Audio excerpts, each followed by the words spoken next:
एक आम गली जहां सभी घरों की बालकनियों से अलग अलग रंग के कपड़े सूखते हुए दिख रहे हैं। बच्चों का शोर सुनाई दे रहा है, महिलाएं सफाई में व्यस्त और सुनाई दे रहा है महिलाएं सफाई में व्यस्त हैं और पुरुष घर के काम में हाथ बटा रहे हैं। गली में गाड़ियों और स्कूटरों का आना जाना भी जारी है।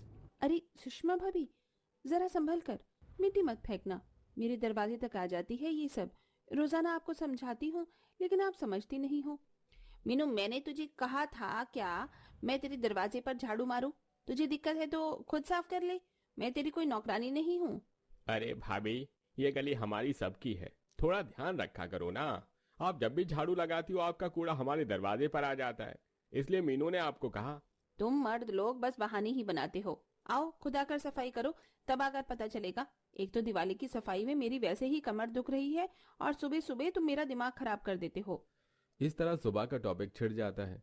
वहीं पड़ोस में पिंकी और रामलाल का भी घर था। उनकी लड़ाई के बाद रामलाल और पिंकी के घर के सामने सफाई की बहस शुरू हो जाती है। पिंकी अपने दरवाजे पर झालर टांग रही होती है, जबकि रामलाल बाहर से लौट कर आ रहा होता है। पिंकी, जरा देख के लगाओ, तुम्हारी झालर और पर्दे अभी साइकिल चलाते हुए मेरे मुंह पर लग गए। अगर मैं गिर जाता तो मुझे चोट भी लग सकती थी। अरे रामलला जी, इतना भी क्या नाराज हो रहे हो? दिवाली है, हर किसी का घर सजना चाहिए। आपने तो अपना घर पहले ही सजा लिया। अब आप ये सोच रहे हो कि क्या आपके सजे हुए घर के आगे हमारा घर बिल्कुल फीका लगे? ऐसा तो हो ही नहीं सकता। चिढ़कर कोई फायदा नहीं है। देखना, घर तो मेरा ही सुंदर लगेगा।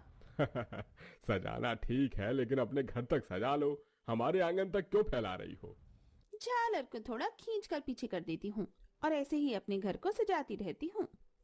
अब उनके घर के आगे ही ब्रजेश और राधा का घर भी था।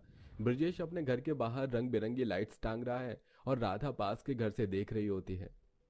वाह ब्रिजेश भाई, इतने सारे बल्ब टांग रहे हो कि पूरा मोहल्ला बिजली की कमी से परेशान हो जाएगा। थोड़े से कम कर दो, कुछ ज्यादा रोशनी नहीं हो जाएगी इतने सारे बल्ब से? राधा भाभी, आपको जलन हो रही है क्या? आप भी टांग लो अपने घर पे, हम भी तो देखें आपकी सजावट। आज तक हमारे जैसी सजावट तो आपने कर ही नहीं। इस बार मैं अलग तरीके के बल्ब लेकर आया हूँ तो आप जलने लगी हो। हाँ, तुमसे बहस करना बेकार है। वैसे भी तुम्हारे घर की लाइट्स तो साल भर जलती रहती हैं, दिवाली हो या ना हो। लगता है इतना लाइट का प्रोग्राम तो अंबानी ने भी अपने घर में नहीं किया होगा, जितना कि तुमने किया हुआ है। ब्रजेश को राधा की बातों से गुस्सा तो आता है, लेकिन फिर वो मन ही मन हंसता हुआ काम में व्यस्त हो जाता है। अब उनके आगे सुनीता और विमला का घर था। इस बार सुनीता अपने घर के सामने की सड़क पर पानी डाल रही होती है, जिससे विमला का घर गंदा हो जाता है। सुनीता, ये क्या कर रही हो? पूरा गंदा कर दिया मेरे घर के आगे। तुम्हें सफाई का शौक है तो अपना घर साफ करो। दूसरे के घर के आगे कीचड़ करना जरूरी है क्या? अरे विमला, सफाई कर रही हूँ, कोई जुर्म तो नहीं। तुम्हारे घर के सामने पानी आ गया तो क्या हो गया? वैसे भी ये पानी है, इसे मैं रोक तो नहीं सकती। और पानी ही तो है, तेजाब थोड़ी है जो तुम इसमें पैर रखते ही गल जाओगी। मेरा घर कीचड़ में मत डुबाओ। तुम तो हर साल यही करती हो। कोई भी त्योहार आता है तो अपने घर की साफ सफाई करने के चक्कर में दूसरों के घर के आगे कीचड़ कर देती हो। तुम्हें हमेशा शिकायत रहती है, सफाई भी मत करूं क्या तो कहोगी गंदगी है, सफाई कर दूं तो कहोगे कि कीचड़ कर रही है। आखिर तुम्हारी दिक्कत क्या है मुझसे? दोनों एक दूसरे से बहस करने लगती हैं और गली मोहल्ले के सभी लोग अपनी छत से उन दोनों को देखकर हंसने लगते हैं। उनकी लड़ाई इस बार की सबसे टॉप की लड़ाई होती है। वहीं दूसरी तरफ गली मोहल्ले के बच्चों को तो बस दिवाली के पटाखे में ही बहुत इंटरेस्ट होता है। गली के कुछ बच्चे एक कोने में पटाखों की चर्चा कर रहे होते हैं।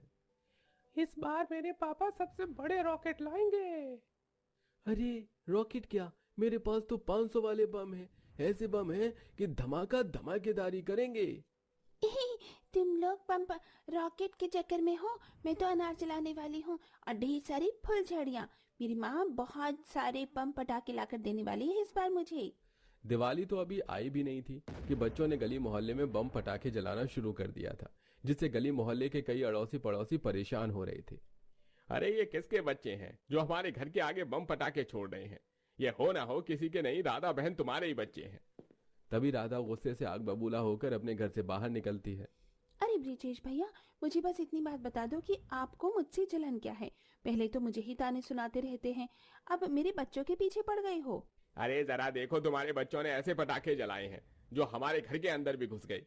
कितनी मेहनत से सजावट साफ सफाई की है, तुम्हारे बच्चों ने सब गंदगी कर दी। अरे अभी तो दिवाली भी नहीं आई, जरा संभाल के रखो अपने बच्चों को। राधा गुस्से में अपने बेटे मोनू को 2 चांटे मार देती है। इन गली वालों की वजह से मुझे अपने बेटे को मारना पड़ जाता है। मेरा बेटा ही कमीना है जो मेरी बात नहीं सुनता। इस तरह राधा अपने बेटे मोनू को घर के अंदर ले जाती है और ब्रजेश भी शांति से अपने घर चला जाता है। ऐसे ही कुछ दिन बीत जाते हैं और दिवाली का दिन आता है। पूरा मोहल्ला रोशनी से जगमगा उठता है। हर कोई नए कपड़ों में मिठाई के डिब्बे हाथ में लिए एक दूसरे के घर जाता है। सबके चेहरे पर मुस्कान होती है और गुस्से के बजाय मिठास भरी बातें सुनाई देती हैं। सुषमा भाभी देखो, मैंने तुम्हारे लिए खास घर की बनी मिठाई लाई है। दिवाली की मुबारकबाद देने आई हूँ। अरे मीनू, इतनी मिठाई? तुम्हें तो मैं सुबह के झगड़े के बाद नाराज समझ रही थी, लेकिन इतनी सारी मिठाइयाँ देखकर लग रहा है कि तुम्हारा सारा गुस्सा खत्म हो गया है और तुम्हारे चेहरे से मिठाइयों से ज्यादा मिठास झलक रही है।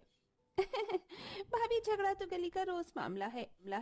दिवाली पर नाराजगी कैसे? ये मिठास ही तो असली बात है। गली मोहल्ले में तो झगड़ा चलता ही रहता है, आप तो सब जानते हो। लेकिन तीज त्योहार पर तो एक दूसरे के साथ प्यार और प्रेम से ही रहना चाहिए। ये सुनकर सुषमा खुश हो जाती है, जिसके बाद वो दोनों हंसते हुए एक दूसरे को मिठाई खिलाते हैं। वहीं दूसरी तरफ मोहल्ले में पिंकी और रामलाल की दोस्ती भी हो जाती है। पिंकी रामलाल के घर मिठाई लेकर जाती है। रामलाल जी, आपके लिए भी कुछ खास मिठाई लेकर आई हूँ। ये ले लीजिए, आप और भाभी जी खाइए। ये तुम्हारे छोटे भाई साहब बहुत बड़ी दुकान से लेकर आए थे। वैसे तो मैं किसी को देती नहीं हूँ, लेकिन तुम मेरे खास पड़ोसी हो, इसलिए तुम्हें देने आई हूँ। धन्यवाद पिंकी जी। अरे वो झालर वाली बात तो बस ऐसे ही थी, गुस्सा मत करना। अरे रामलाल जी, त्योहार पर कौन गुस्सा करता है? आप भी तो मुझसे झगड़ते रहते हो, लेकिन मिठाई खिलाने में सबसे पहले आते हो। मुझे आपसे कोई मनमुटाव नहीं है। मैं तो कल फिर किसी न किसी बात पर आपसे लड़ाई झगड़ा कर बैठूंगी, लेकिन आज त्योहार का दिन है। मैं किसी से मुंह बनाकर नहीं रखना चाहती, और आप तो मेरे खास पड़ोसी हो। पिंकी की बातें सुनकर रामलाल जोर से हंस पड़ता है। दोनों हंसते हुए एक दूसरे को मिठाई खिलाते हैं। अब उनके घर के पास में ब्रजेश और राधा का घर आ जाता है, जहां ब्रजेश और राधा एक दूसरे के घर मिठाई देने जाते हैं। ब्रजेश भाई, इस बार तो आपकी लाइटिंग देखकर हमें भी जलन होने लगी है, लेकिन दिवाली पर नाराजगी कैसी? ये लो हमारी तरफ से मिठाई। अगली बार तो हमारा ही घर चमकेगा, क्योंकि मैं आपसे भी बढ़िया वाली लाइटिंग लेकर आने वाली हूँ। अगली बार आप कम जला लेना। धन्यवाद राधा भाभी, और ये हमारी तरफ से भी मिठाई। और वैसे भी त्योहार तो प्यार बांटने का होता है, झगड़े का नहीं। मैं भी यही चाहूंगा कि अगली बार आपकी लाइटिंग हमसे भी ज्यादा अच्छी हो। दोनों एक दूसरे को मिठाई खिलाते हैं और मुस्कुराते हैं। साधारण दिन जैसे भी हो, लेकिन गली मोहल्ले में त्योहार वाला दिन तो अलग ही होता है। इसी के चलते विमला और सुनीता का मेल मिलाप भी हो जाता है। विमला और सुनीता, जो दिवाली से पहले सफाई पर झगड़ा कर रही थी, एक दूसरे के घर मिठाई लेकर जाती हैं। सुनीता, वो सफाई वाली बात तो बस ऐसे ही थी। तुम जानती हो ना, हम तो बचपन के दोस्त हैं। दोनों ने एक साथ पढ़ाई की थी, फिर एक साथ शादी भी की, और फिर एक दूसरे के पड़ोसी बने, और फिर प्यार के साथ लड़ाई अभी शुरू हो गई। ऐसी छोटी मोटी बातों पर क्या ही मुंह बनाना। आगे भी हमें एक साथ ही तो रहना है। अरे विमला, मैं भी कौन सी बुरा मानने वाली थी। त्योहार पर पुरानी बातें भूल जाओ। ये लो तुम्हारे लिए मिठाई खास मैं अपने हाथों से बनाकर लाई हूँ। मिठाई खाकर विमला हंस पड़ती है। इसके बाद दोनों एक दूसरे को गले लगाती हैं और थोड़े बहुत बम पटाखे जलाकर एक साथ दिवाली के त्योहार को मनाने लगती हैं। इस तरह जहां तो रोजाना मोहल्ले में लड़ाई झगड़ों से सभी की सुबह की शुरुआत होती है, वहीं त्योहार पर मिठाइयाँ खिला खिलाकर सभी एक दूसरे से अपने मन के मुटाव मिटा देते हैं। तुम्हारे बच्चे तो जैसे घर में ही घुसे हुए थे ना। मीनू ऐसा बोलते ही